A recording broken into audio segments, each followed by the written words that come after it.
moi, l'enjeu le plus fondamental en Afrique aujourd'hui, c'est vraiment la croissance inclusive.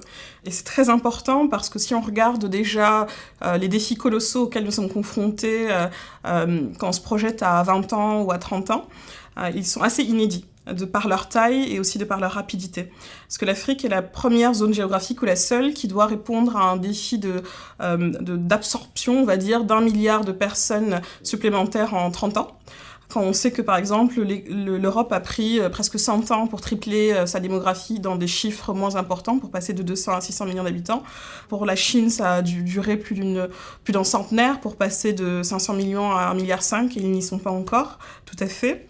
Nous, ça nous prend quasiment 30 ans de passer de 600 millions à 1 milliard, et ensuite 30 ans de passer d'1 milliard à 2,2 milliards. Donc c'est un défi qui fait qu'on doit réinventer les manières d'aborder la création d'emplois, l'accès à des services essentiels, l'accès à des services financiers. Et pour moi, je le vois comme une opportunité d'abord, parce que si on y arrive, ça peut peut-être être le modèle peut-être à la chinoise, où ils ont eu un dividende démographique qui a propulsé leur développement et leur industrialisation. En revanche, si on n'y arrive pas, ce sera pas très beau à voir. Et ma génération fait vraiment partie des entrepreneurs qui sont motivés par l'action et qui ne sont pas résignés, qui ne croient pas à la fatalité. Et je pense que le contexte récent et la crise du Covid amplifient ces phénomènes et ce sentiment d'urgence, parce que clairement, cette crise est en train de balayer des décennies de progrès en termes d'indicateurs de développement. Donc c'est plus que jamais nécessaire d'arriver à déployer, de massifier cette croissance inclusive.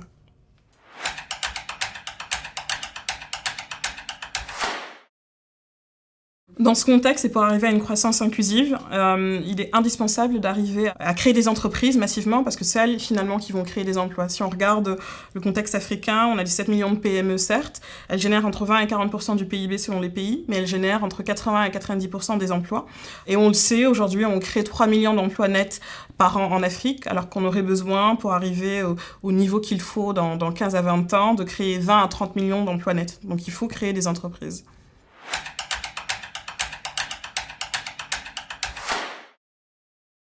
Quand on regarde les freins de manière assez rationnelle, il y a un premier frein qu'on ne peut pas édulcorer, c'est le montant de capital qui est disponible, notamment pour l'investissement privé. Parce qu'on sait que ce ne seront pas que les États qui auront la capacité, vous savez que la capacité de collecte, par exemple, de taxes en local est faible, et la capacité des États à aussi souscrire à des prêts à bon taux d'intérêt est aussi limitée selon les États. Donc c'est très important d'avoir un investissement du secteur privé qui soit catalytique et qui puisse être un levier d'accélération et de massification de l'accès à ces services essentiels. Pour autant, quand on regarde aujourd'hui la situation en Afrique, elle est très diverse et elle est très en dessous du potentiel. Si je prends l'exemple du capital risque et du secteur de la technologie, par exemple, moi j'aime bien comparer l'Afrique à l'Inde, parce qu'on a peu ou prou la même démographie, 1,2, 1,3 milliard d'habitants. On a peu ou prou le même PIB, avec 3 000 milliards de dollars. En revanche, on a en fait plus de personnes qui utilisent les nouvelles technologies sur le continent africain. On a plus de téléphones mobiles, on a plus de mobinotes, on a plus d'utilisateurs de services financiers. Et pour autant, l'Inde attire aujourd'hui plus de 17 fois plus d'argent en capital risque que l'écosystème africain, malgré des fondamentaux, on va dire, meilleurs du côté africain. Donc ça traduit vraiment, je pense, une perception du risque qui est toujours très élevée et négative en Afrique, et une perception de l'opportunité qui est aussi sous-estimée et qui est aussi souvent homogénéisée, alors qu'il y a énormément de réalités entre à la fois les 54 pays souverains et les 55 membres de l'Union africaine. Dans un deuxième temps, au-delà du problème de capital dans l'absolu, il y a des fortes disparités sous plusieurs niveaux. Le premier, c'est géographiquement. Donc, par exemple, quand on prend le capital risque en particulier, 90% de la valeur des deals est concentrée dans 4 pays ces dernières années, qui sont le Nigeria, l'Égypte, le Kenya et l'Afrique du Sud. Ça veut dire que 50 autres pays se partagent moins de 10% du montant disponible, ce qui est vraiment une hérésie. Et c'est un défi qu'on doit résoudre. Il y a des disparités similaires en termes de secteur. C'est beaucoup plus facile de lever de l'argent si vous êtes entrepreneur en fintech ou entrepreneur dans l'énergie que si vous êtes entrepreneur dans l'agriculture, dans la santé, dans l'éducation ou dans la mode. Vous avez aussi un défi qui est lié au cycle de vie. Si vous voulez lever une série B, C, parce que vous avez déjà dérisqué votre business model et vous êtes presque une grande PME qui devient un champion régional ou panafricain, là, vous avez une industrie du capital développement qui est très mûre. En revanche, quand vous voulez démarrer, la partie la plus dure dans une start-up, c'est starting up, c'est le démarrage, c'est l'amorçage. Il y a très très peu d'acteurs qui acceptent de prendre ce niveau de risque. Et enfin, il y a une disparité très très forte sur la question du genre. Vous le savez, nous avons le taux d'activité entrepreneuriale le plus plus élevés du monde quand on regarde l'entrepreneuriat féminin, avec 26%. En revanche, on a un déficit de financement de près de 42 milliards de dollars. Et souvent, les financements disponibles sont vraiment de faibles, de petits montants. Donc, on parle beaucoup de microfinance pour les femmes entrepreneurs, ce qui m'horripile parce que c'est une condition nécessaire mais pas suffisante et on peut avoir aussi des macro-rêves à l'échelle.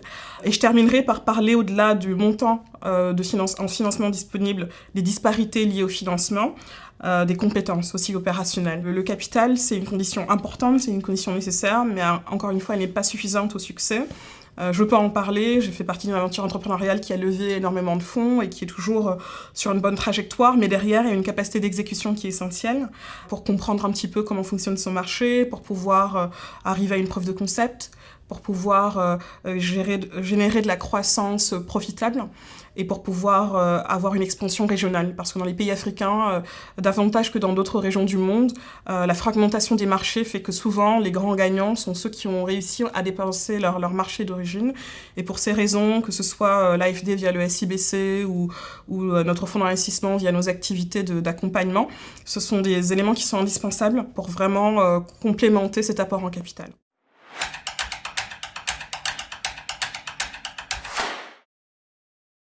Notre engagement chez Django, il est vraiment lié à ces défis.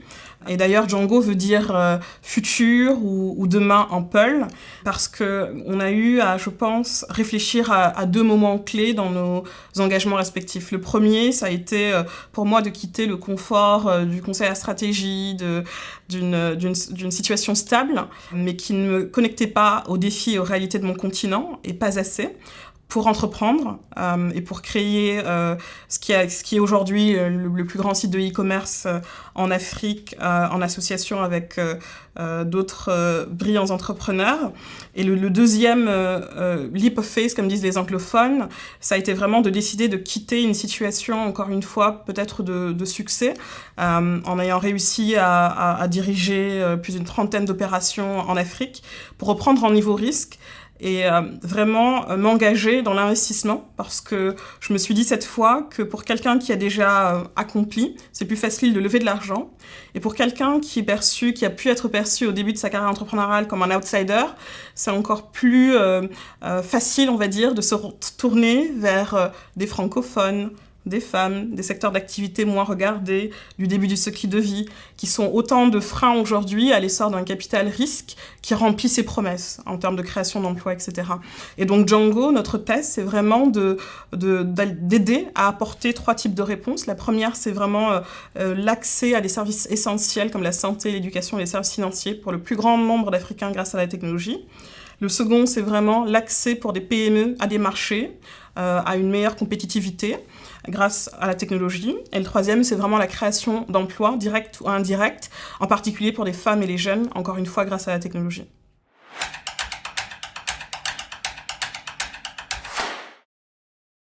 C'est notre raison d'être et c'est vraiment ce qui fait. Nous sommes une entreprise à mission, c'est un terme à la mode, mais je peux vous assurer qu'il y a quelques années, quand nous lancions dans ce défi, c'était quelque chose peut-être de vu comme assez révolutionnaire et nous sommes très fiers de voir aujourd'hui des entreprises cotées en bourse, ou des leaders mondiaux dans leur domaine, prendre conscience aussi qu'il faut savoir allier le profit d'une part, mais les engagements sociétaux et environnementaux d'autre part.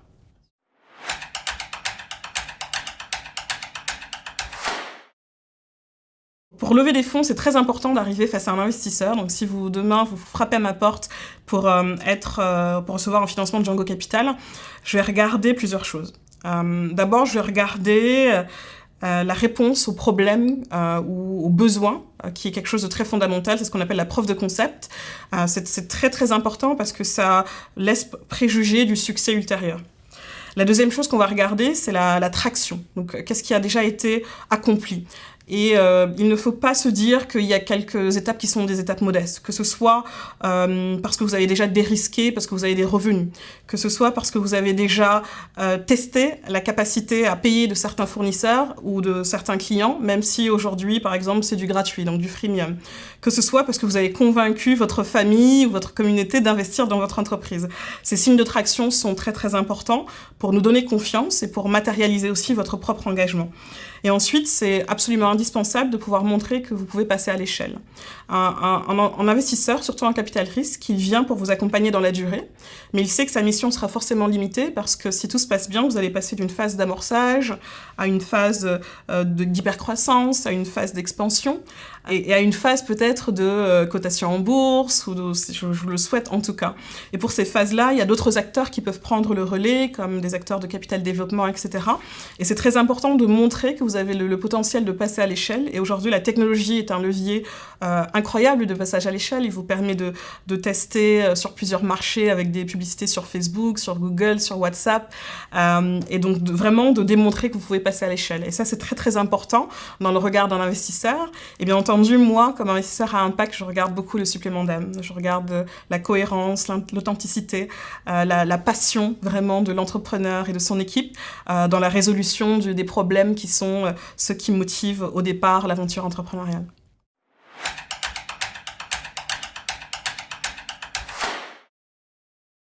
Pour moi, c'est très important et c'est intéressant parce que derrière cette question d'engagement, cette question de passion, il y a forcément une question aussi de leadership naturel, parce que les qualités de leader, c'est aussi arriver finalement avec un moteur, avec une motivation, arriver à fédérer autour de soi, que ce soit une communauté d'investisseurs, que ce soit une équipe, que ce soit une communauté de premiers clients.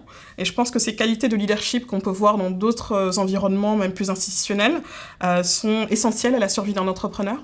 Parce que ce ne sera pas une aventure facile. Il y a toujours des hauts, il y a toujours des bas. Il faut beaucoup de résilience. Il faut beaucoup d'humilité. Et il faut aussi beaucoup d'agilité pour pouvoir itérer. Et pour moi, ce sont des qualités qui sont essentielles pour des leaders. Et on voit souvent les meilleurs entrepreneurs être des leaders assez extraordinaires.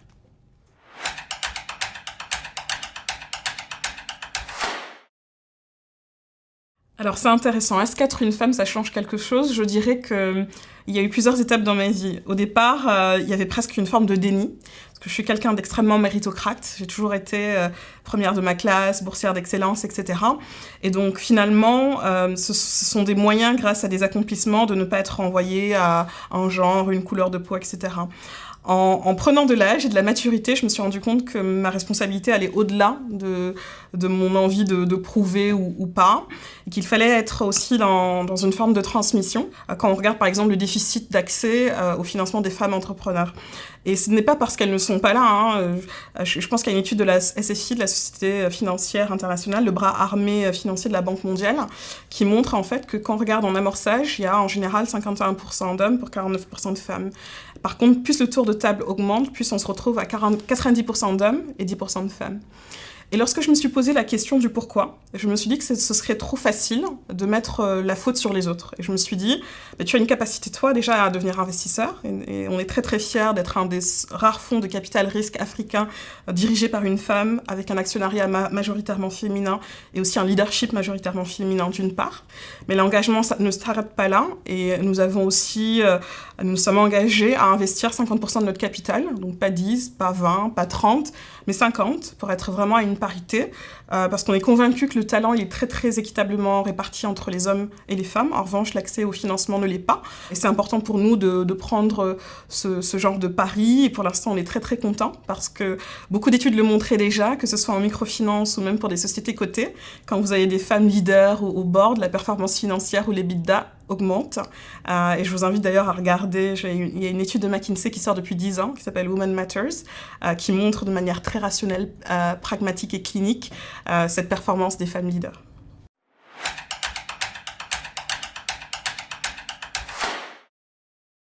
Je pense que le Covid est encore en train de nous apprendre, parce que l'Afrique a un stade de développement un peu plus en amont que le reste du monde, mais j'ai déjà 2 leçons que je peux tirer à mon niveau. La première leçon, comme souvent, c'est une leçon de résilience. Parce que je pense qu'il y a eu énormément de catastrophisme ambiant lorsque la maladie a commencé à se développer dans d'autres régions du monde. Et tout le monde regardait l'Afrique avec non pas que de l'empathie, mais beaucoup d'inquiétude. Quand on regarde aujourd'hui les chiffres, force est de constater que le nombre de cas, la progression de l'épidémie est davantage contenue que dans d'autres régions du monde. Alors nous savons nous sommes encore en amont du pic, bien entendu, il faut qu'on arrive à aplatir la courbe, comme on le dit, mais on voit aussi que pour l'instant ça a été plutôt bien maîtrisé et géré. La deuxième dimension qui représente une leçon pour nous et qui a été en plus une motivation très très forte de mon équipe et de moi-même, c'est que, à ma connaissance, c'est la seule zone géographique dans le monde qui a entrepris d'avoir une réponse unifiée, continentale, technologique à la pandémie. Et nous avons contribué à lancer avec l'Union africaine, sous le leadership d'un envoyé spécial qui s'appelle Srev Maziwa, une plateforme d'agrégation et d'achat d'équipements médicaux qui est disponible et qui permet en fait aux 55 pays membres de l'Union africaine de se procurer des kits de tests, de se procurer des équipements de protection personnelle, des équipements de gestion clinique comme par exemple des respirateurs artificiels pour éviter des situations comme on l'a vu dans des pays développés comme les États-Unis ou des fois comme la France où certains endroits du pays étaient en concurrence les uns avec les autres. Et ça, pour moi, c'est un exemple aussi d'innovation africaine au service du continent africain qui utilise justement la technologie qui est un levier très très puissant dans ces recherches de solutions qui doivent être massives, qui doivent être rapides et qui doivent générer un impact. Et j'espère que ce sera quelque chose qu'on pourra partager avec le reste du monde très bientôt. Il y a déjà des pays des Caraïbes qui souhaitent bénéficier de ce retour d'expérience.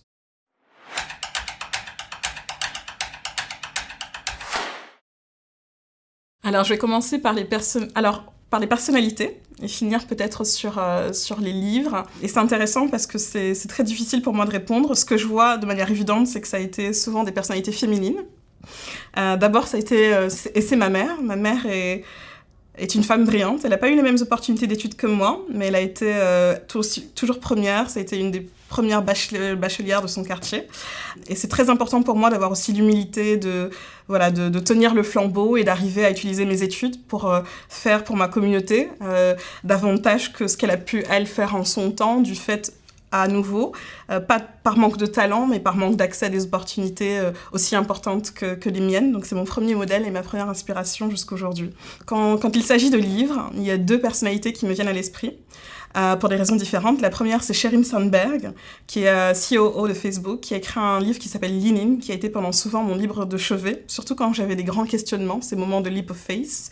Et j'adore parce qu'une des questions qu'elle pose, que je me suis posée lorsque j'ai décidé de sauter le pas entre Jumia et Django, c'était What would you do if you were not afraid? Qu'est-ce que vous feriez si vous n'aviez pas peur? Et j'étais tellement claire dans la réponse aux défis du continent, dans ma capacité d'action, dans l'équipe, etc., qu'ensuite je me suis dit, vas-y, il faut être en cohérence et arrêter de parler de choses inspirantes dans des panels et prendre le risque toi-même. Il y a aussi Maya Angelou, qui est une écrivaine américaine, qui a eu un impact hallucinant pour des personnes de ma génération parce qu'elle parle beaucoup d'émancipation féminine avec une poésie, avec une prose absolument incroyable et fascinante qui m'a beaucoup inspirée. Je suis toujours un petit rat de bibliothèque. Et enfin, si je regarde les inspirations un petit peu plus liées à la carrière professionnelle, je vous avoue que quand j'étais particulièrement lycéenne, je regardais avec beaucoup, beaucoup d'admiration une personnalité comme Evelyn Tell, qui était et qui est toujours une des plus grandes banquières d'Afrique francophone. Et c'était une grande source d'inspiration. Alors, j'avais pas un accès direct à elle, mais je me disais, si elle est là, si elle existe, si elle y arrive, c'est qu'il y a un chemin pour toi aussi. Et quelques années plus tard, c'est avec beaucoup de fierté et d'émotion que j'ai pu la rencontrer moi-même. Et elle a même accepté de siéger au conseil de surveillance de mon fonds. Et donc, je pense que ce sont de belles leçons. Et j'ai envie de dire à toutes ces petites femmes entrepreneurs ou même jeunes filles futures entrepreneurs qu'il n'y a pas de défi qui ne soit à leur portée si on y croit et si on met les efforts nécessaires et surtout si on parie sur son éducation qu'il faut prendre très très au sérieux.